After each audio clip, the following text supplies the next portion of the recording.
Good evening and welcome to tonight's Undaunted, bringing to the news on top stories. I am Onyi Okbala. Let's begin.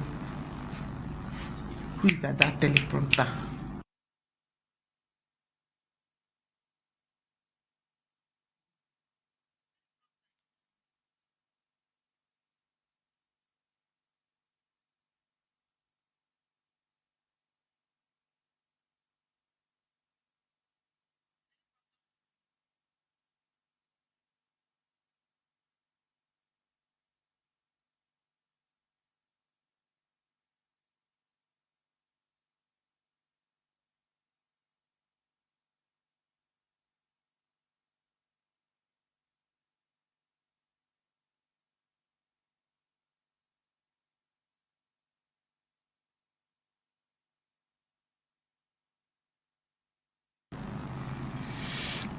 A deadly shooting in Bambili, a town in the Midland zone of the Federal Republic of Ambazonia, has intensified fears over worsening insecurity in the area. On Tuesday, December 16, 2025, unidentified gunmen opened fire on vehicle near the NFC Bank area, killing their driver on the spot and injuring several passengers. The assailant fled the scene, and authorities have yet to release any information regarding their identity or motive. The attack comes amid ongoing clashes between the Ambazonian State Army and the French Cameroon military, a war that has gripped the area and the nation since 2016 and left thousands dead and millions displaced as residents mourn to another loss of life and renew calls for greater protection. One pressing question lingers: how many more lives would be lost before lasting security is restored in Ambazonia? While we're still answering that question, let's get the prime headlines.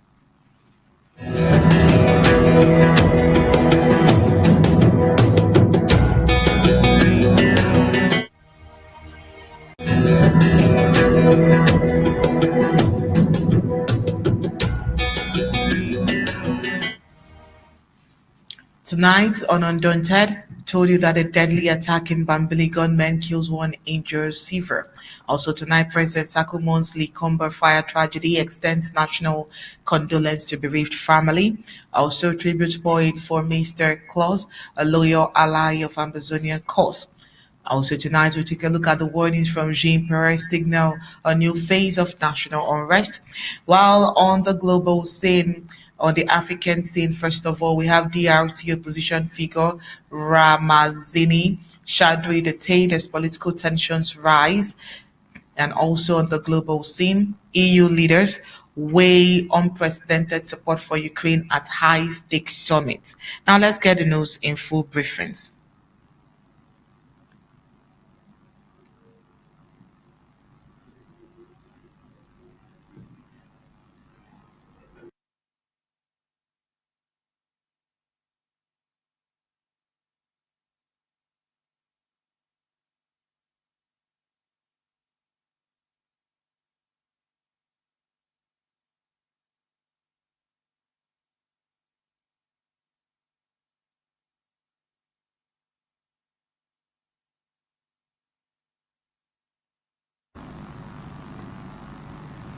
A deadly attack occurred in Bambili, a town in the Midland zone of the Federal Republic of Ambazonia on Tuesday, December 16, 2025, leaving one person dead and several others injured.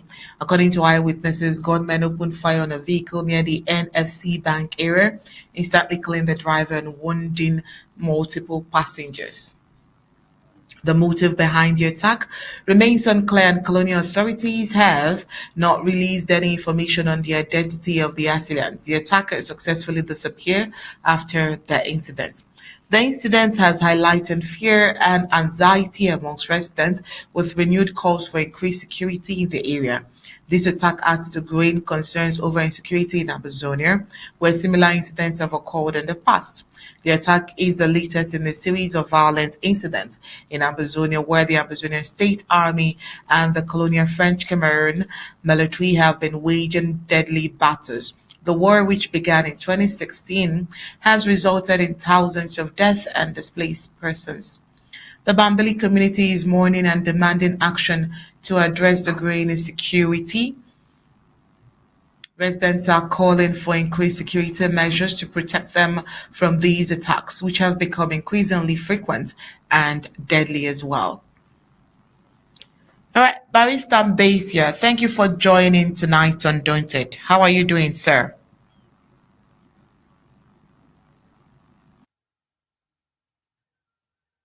Hello, Barrister.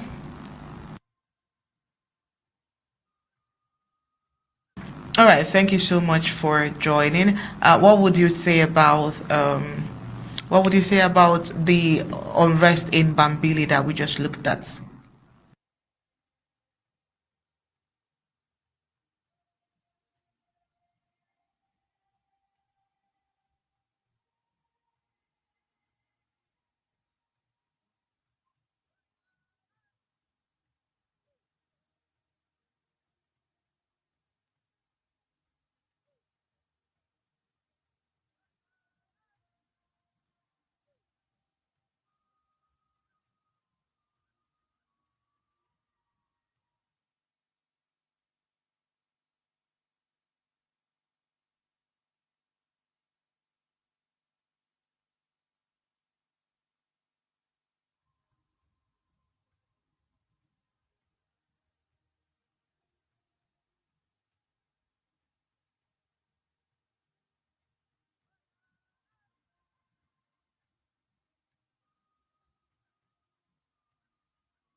So much, sir.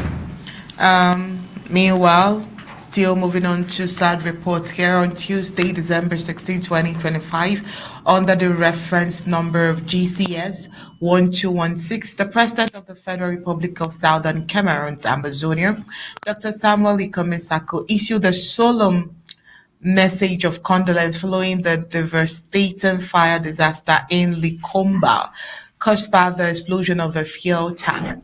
In his address to the people of Ambazonia, particularly the residents of Likomba and the bereaved families, President Sako expressed profound sorrow over the tragic incident, which claimed numerous lives, destroyed homes and livelihood, and plunged the community into deep mourning.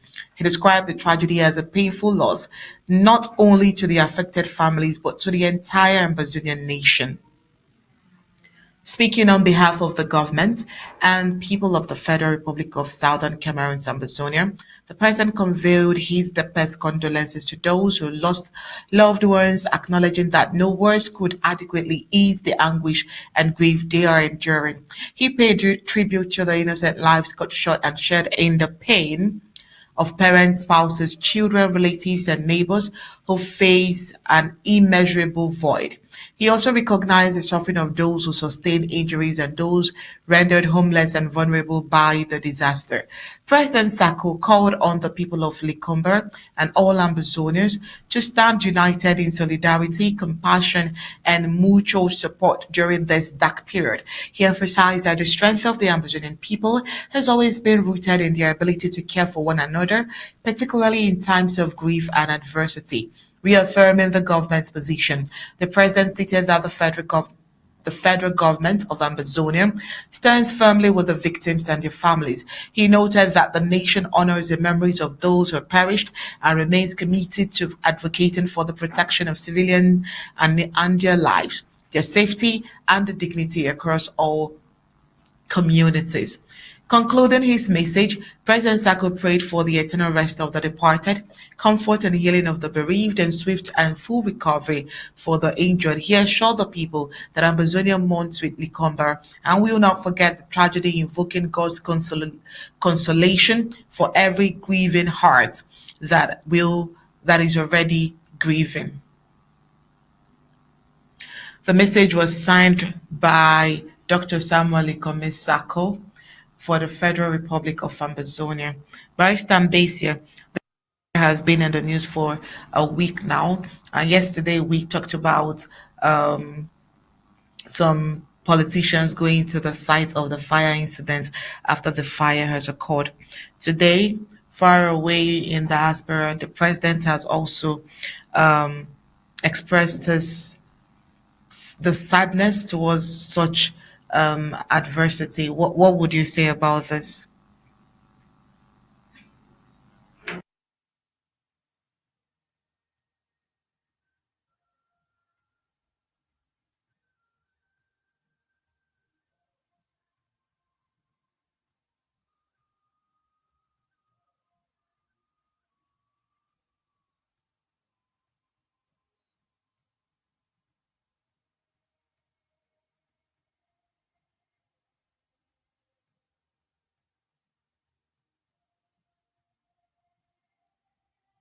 Commended.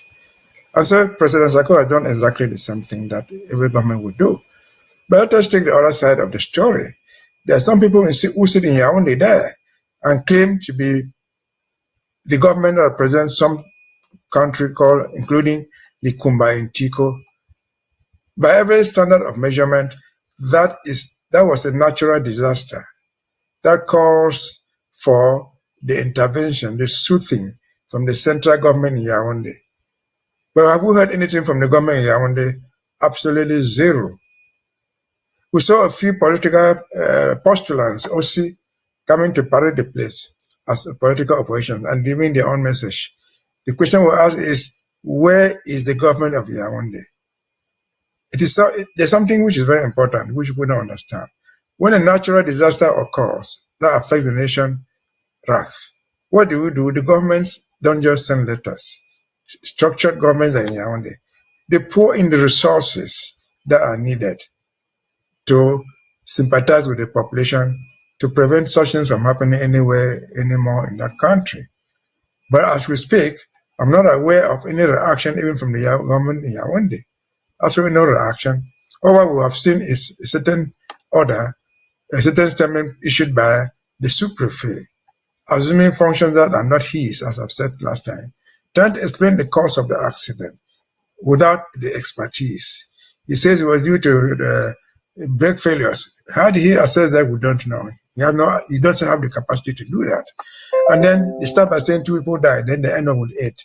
We don't know which is truth. And so what is the role of government, particularly in Yaoundé? It's supposed to come to those people. Have they come there? No. Is that usual? Not usual. Because other occasions have happened like that, like the Falaise de Chang, or other places that are not occasions in Cameroon, where you find the government there on the spot, at least symbolically. At the very least, when Mr. Tanganji will come with some stolen money and claim to be presidential gifts, appropriate gifts to the victims. But this is in the Kumba. Nothing like that has happened. Why? Because it's Ambazonian. They know that it's not a territory. But even without being the territory, they're supposed to do it. We saw them send aid. Is it to Turkey? When there was an earthquake, whatever thing happened there. can manage to steal some money and send them for assistance. The people in Tiko have no meaning to them. They have meaning also to President Sako, who at the very least could issue that message. We should go down the history books to show that Ambazonian government, though decapitated, is still breathing. With just that letter, if we had the opportunity and the structures, we would deliver better than Yaoundé. It is a message to our brothers and sisters who live in Likomba and the administration of Sako in general and the so-called Southwest that we are not part of the Yaoundé junta. Because they come to you only when they want to get some profit. When you're in distress, when you're in trouble, nothing comes your way.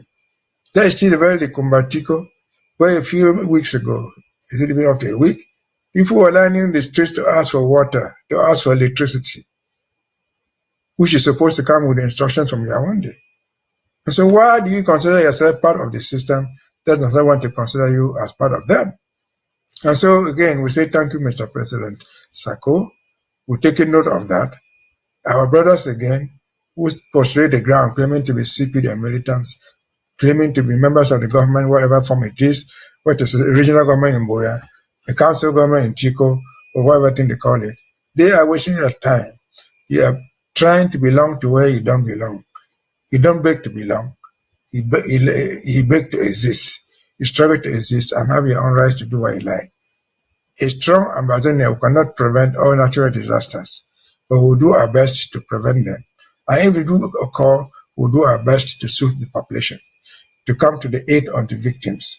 This is totally absent from Yaoundé, deliberately or not deliberately, but politically it is significant to us. And so Ambazonian must fight to restore the government that President Sako represents in form and shape. Until we do that, then you will realize that we have been duped so much for so long. And so let us fight until we get out of this nonsense. We shall establish our institutions, especially in terms of accidents like that. We shall reinstitute the VIO, the Vehicle Inspection Officers Department, that would approve vehicles to circulate on the road if they are roadworthy. They will put them off-road. This is put off-road. If they are not qualified, if they are not mechanically fit to run the highway, that will prevent such accidents. But until then, we have to go on doing what we're doing. Mr. Sako, President Sako, should continue doing what he can. But our brothers and sisters in Chico, in Likomba in particular, should know that we have a government somewhere that can come to your aid, and will come to your aid at the appropriate time. Over to you.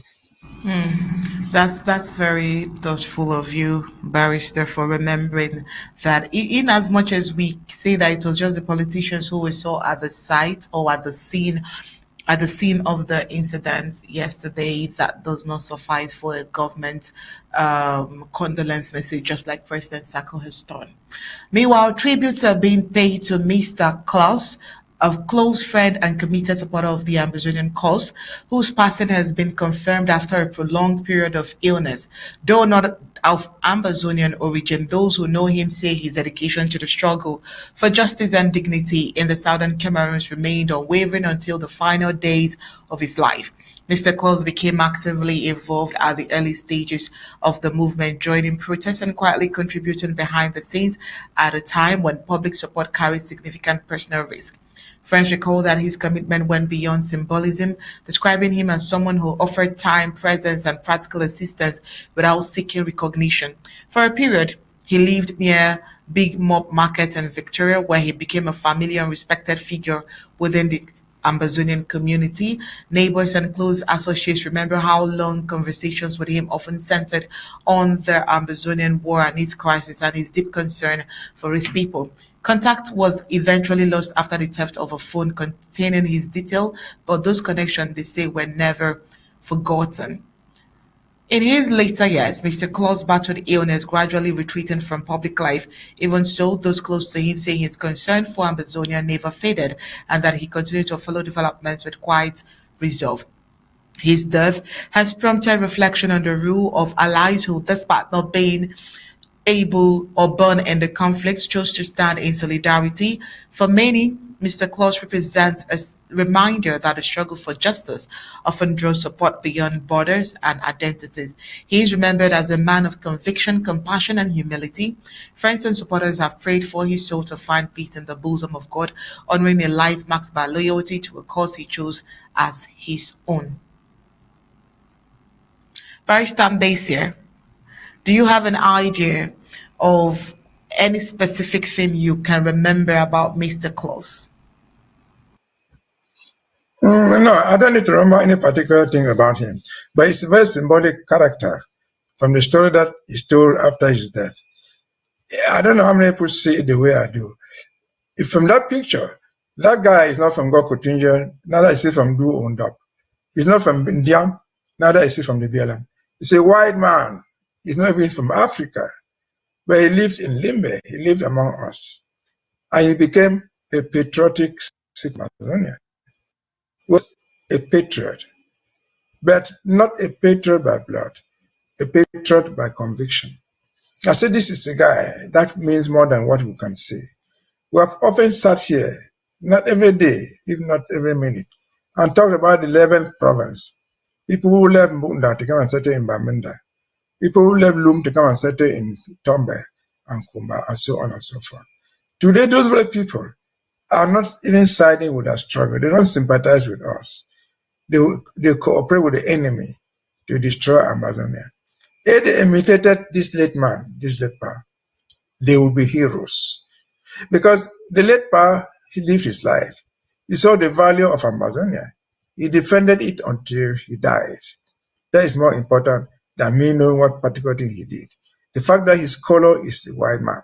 From white man, as a white man, he certainly came from Europe, maybe Germany or somewhere else in Europe. He was not our cousin by birth. He was not our uncle by clan. He was just a stranger, but who bought into the values of Ambazonia. He fought even to the last minute, stood by us. And so his death and the tribute we pay to him now should be a reminder to our people, to people who came to live with us, who are generally referred to as 11 province, or more, that you will be valued by virtue of your participation, by virtue of your conviction for the Ambazonian cause. Because after all, Ambazonia is made up of very, very many homes. Just like Africa is made up of homes called countries. At the end of the day, you retire to where your house is. That man lived with us. Our brothers and sisters who came from Bunda, wherever they came from, they live in Bamenda. Bamenda is supposed to be their home. It's not supposed to be a stage where they launch attacks against us. It's not supposed to be a place where they betray the cause of a people fighting to liberate themselves from the very oppression that our people of the 11th province escaped. If they escaped from Bunda, something was hurting them there. If they escaped from Lum Konsamba to Tombe, something was hurting them there, or to Kumba. And so they have come to us. They receive whatever thing we had for them. We open our hearts to them. They build houses among us. Sometimes they even marry our own daughters or our own sons. And so when the time comes now for trouble, they abandon us. They become traitors. They should humiliate this gentleman who died. And we can only pray that this gentleman, God will give him a resting place. If the dead do listen, if the dead do see God, we believe he will plead our cause with the Almighty God.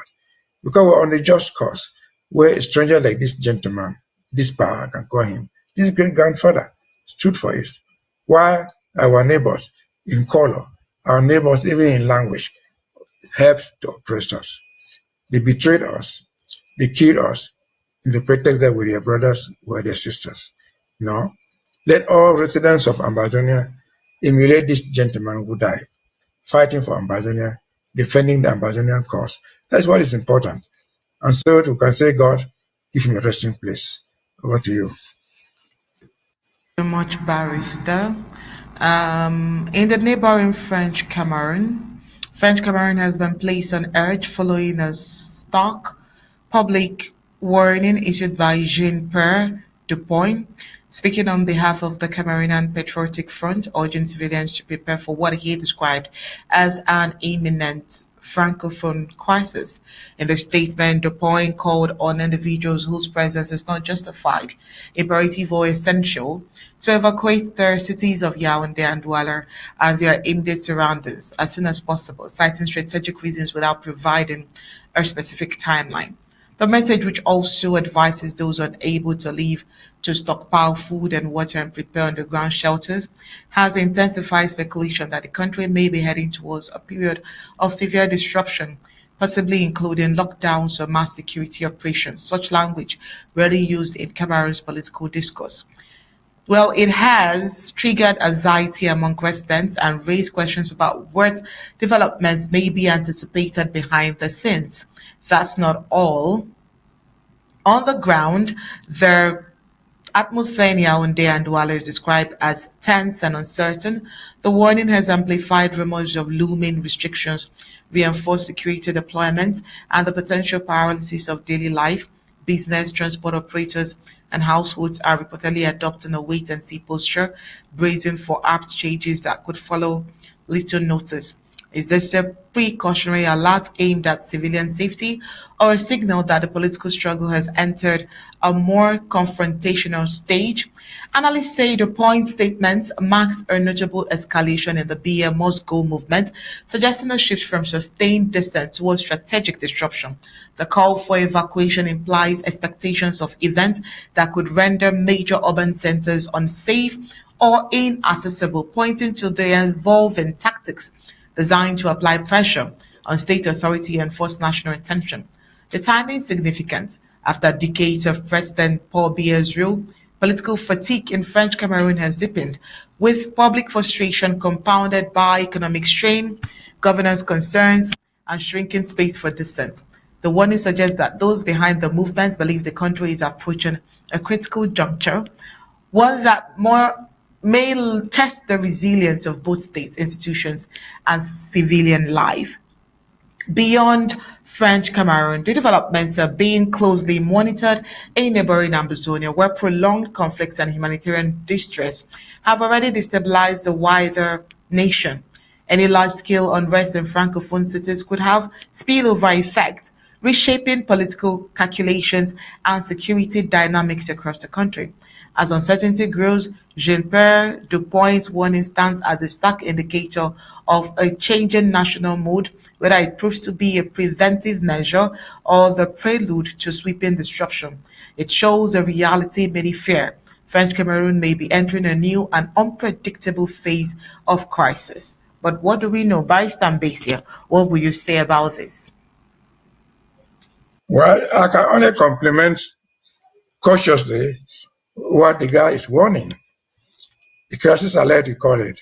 What of crisis is coming, we don't know. But if you want me to say something, I want to tell them, we wish them the best. But they must understand, if they have not understood, that Yaoundé is a dictatorship. Dictators don't fear threats. No. No threat would frighten a dictator, because that's why he or she is a dictator. Dictators fear action, not threats. Dictators have said many times before, if you want to defeat a dictator, it should be an eye for an eye. They kill one of yours, you kill two of theirs. That's the language you understand. They arrest 5 of yours, you harm 10 of theirs. That's the language they understand. And until the people in East Cameroon learn to know that they are dealing with the devil, a devil will not let you come to his kingdom and take away some of his Lucifers, and the devil is there to heaven. No, he wants to own the kingdom, and you own it till that meets them there. And so threatening them is of no use. Action against them is what is needed. And the dictatorship in Yaoundé is so ferocious, so dangerous. They don't give room for you to breathe. And so threatening them is no solution.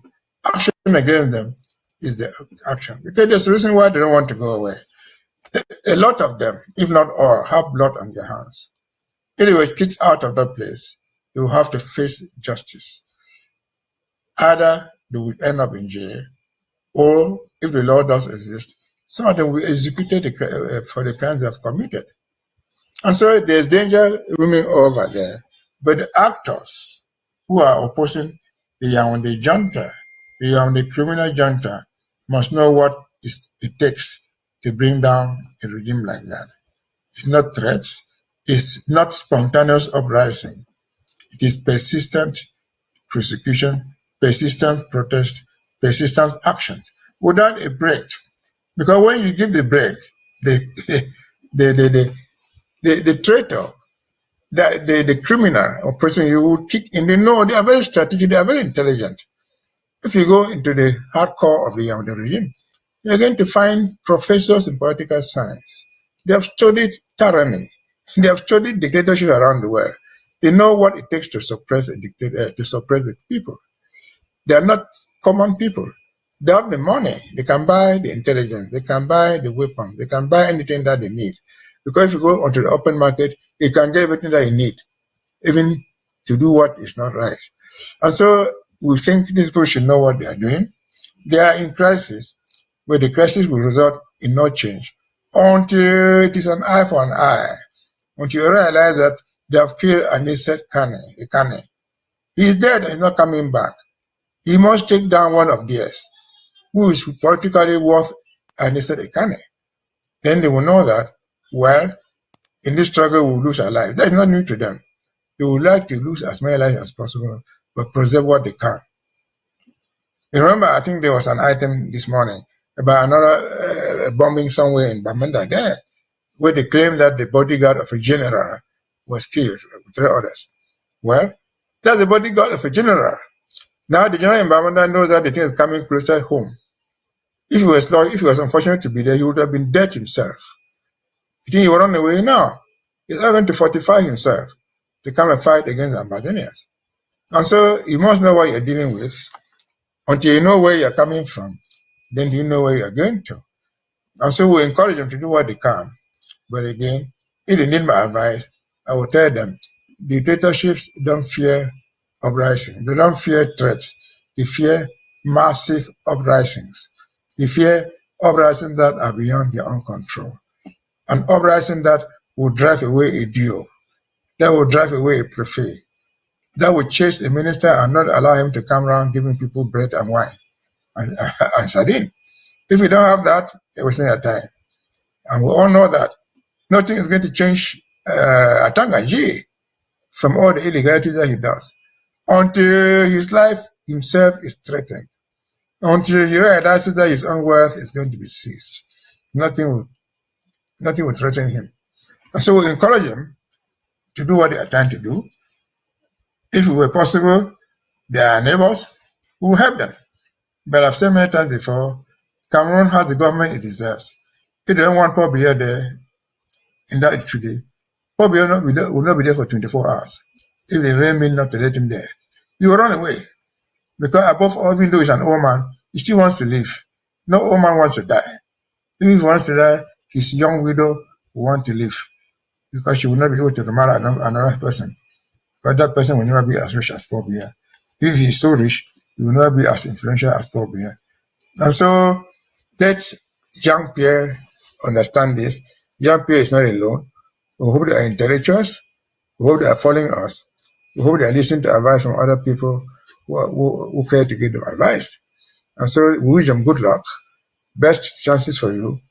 Do it. We want to have our neighbors, whoever is our neighbor, to be a good neighbor. At least a neighbor who respects human rights. Because if we don't respect them, people will flee your territory and come to ours. And they did in the 50s and 60s. And they are now in Tombe, they are in Bamenda, they are in Sanda, they are everywhere, and claiming to own the land. Over to you. But the looming danger that we hear, do you perceive it as well, Barrister? Danger Since the election of we suspected during the elections and post-elections, but hereafter there has been some kind of calm. But here we have someone insinuated that something may pop up soon. Do you see it as well? there's a looming danger. There was an uprising which seems to have calmed. But even the administrators, the dictators themselves, they realize that it's not as peaceful as it is. That's why you find them. Even today, you find Atanganji combing the north, trying to look for criminals those who opposed to them and kill them or bribe them to get out of the cause. They know that the danger is still there. The only thing I think these people who are giving this warning are met. They made the mistake to think that an intermittent uprising can bring down the dictator. No, it will not. It should be a sustained uprising from day to day for a number of days. They will not even sustain that for a week. Probably will escape. Atanganji will look for a way to escape if it is sustained for up to a week. And so you don't make an intermittent uprising and think that will succeed. It could succeed, but it will take years. It will take years, if not centuries. You're not able to bring down a dictatorship with intermittent uprising. It will not happen. Over to you. Thank you so much, Barrister. It's at this juncture that we will leave you as we head into the news across Africa, where the DRC opposition figure Ramazani Shadari detained amidst rising political tension in DRC. Thank you so much for being part of tonight's Undaunted, Barrister.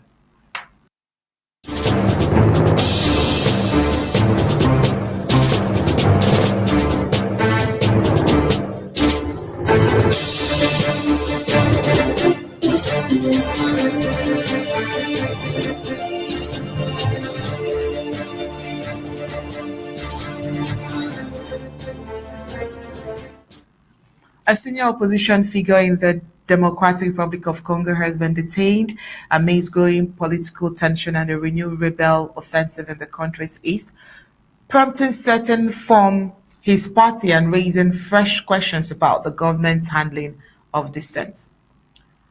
Ramazani Shadri, a leading member of the People's Party for Reconstruction and Democracy, was arrested under what the party described as troubling circumstances. In a statement, the PPRD said Shadri was detained under conditions that raised concerns without providing further details. The party also reported that security forces carried out a nighttime raid on the offices of the Common Front for Congo, the political coalition to which the PPRD belonged. Shadari is a prominent figure in the Congolese political. He serves as a PPRD second in command and was the CFC's presidential candidate in the disputed 2018 election, where he finished third behind Felix Tshisekedi, who ultimately assumed the presidency. His detention marks one of the most high-profile actions taken against the former ruling coalition since Tshisekedi consolidated power after the end of Joseph Kabila's long presidency. The PPRD was founded by Kabila, who ruled the mineral-rich country for nearly 2 decades before stepping down in 2019. Earlier this year, Kabila was sentenced to death after being convicted in absentia of treason linked to allegations of corruption with the M23 rebel group. Although living in exile, Kabila has remained an influential and polarizing figure, maintaining political ties and hosting opposition leaders in Nairobi, according to party sources. Shadari's arrest comes at a sensitive moment as M23 rebels continue their military campaign in eastern Congo despite recently signed peace agreements with the government. The resurgence of violence has heightened insecurity and displaced hundreds of thousands of civilians, putting additional pressure on President Tshisekedi's administration. While authorities have not indicated whether Shadri's detention is connected to the M23 conflict, the timing has fueled speculation among opposition supporters and analysts about a broader crackdown amid the ongoing crisis. So far, government officials have not publicly commented on the arrest or the raid on CFC's offices. Opposition parties and civil society groups are calling for transparency and due process, warning that political arrests could further destabilize a country already grappling with conflicts, humanitarian emergencies, and deep political divisions. Now, when we return from the break, we'll go to the globe where EU leaders is weighing unprecedented support for Ukraine at high-stakes summit.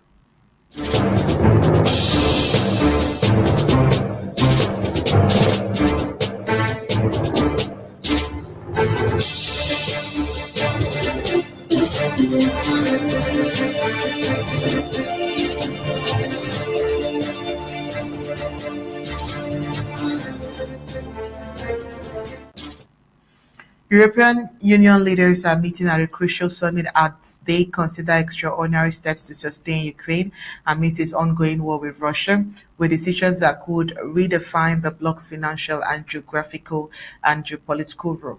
Ukraine faces a growing funding gap as the conflict drags on, straining public finances and threatening the government's ability to pay salaries, pensions, and maintain essential services. EU officials warn that long-term predictable support is urgently needed to keep the country functioning. At the heart of the talks is a controversial proposal to use frozen Russian state assets or the profits they generate to help finance aid for Ukraine supporters, argued the move would ensure Moscow bears responsibility for the war, while opposition cautions it could carry legal risks and unsettle financial markets. Deep divisions remain among member states. Countries holding large portions of the frozen assets fear lawsuits or retaliation from Russia, while others are wary of setting a precedent that could weaken trust in the euro and the EU's financial system. As an alternative, leaders are debating joint EU borrowing, similar to the Pandemic Recovery Fund, but that option requires unanimous approval and faces resistance from Hungary, which has previously blocked Ukraine-related funding initiatives. Diplomats say the summit is a test of EU unity and resolve. A failure to reach agreement could weaken Ukraine at a critical moment and damage Europe's credibility, while a deal could signal the bloc's willingness to take bold precedent settling action in the face of aggression. That's it for tonight's Undaunted, bringing to the news on top stories. But before we go, let's take a look at the major stories.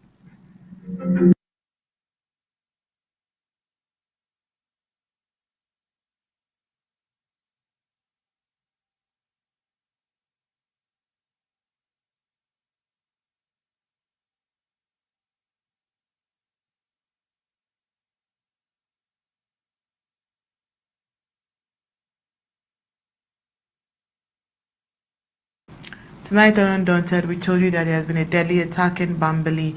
Gunmen kills one and injures several. Also tonight, we told you that President Sako Mourns Likomba fire tragedy extends national condolences to bereaved families. We told you that tributes pour in for Mr. Claus, a loyal ally of the Ambazonian cause. Also, we told you that warnings from Jean-Pierre signals a new phase of national unrest, while the DRC opposition figure Ramazani Shadri detained as political tensions rise amid M23 conflict. AU leaders weigh unprecedented support for Ukraine at high-stakes summit. That's it for tonight's Undaunted, bringing to the news on short stories.